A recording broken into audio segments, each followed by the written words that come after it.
Go. I'm up here, pal. Hey, Jay-Z from Avis Ford.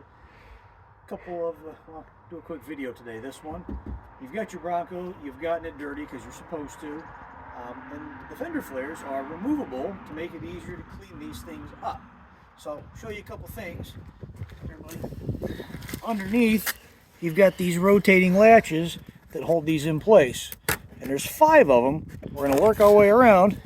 Back off a little bit there, pal. Okay, and undo these counterclockwise into the last one. Back up. And once you've got those, these are still retained where they attach, so you give it a little bit of a yank, and off they come. Makes it a whole lot easier to clean these and to clean the lip where they mount to. And putting them back on, they line right back up like they came off. Give her a pop, rotate those latches the other way, and then you're done.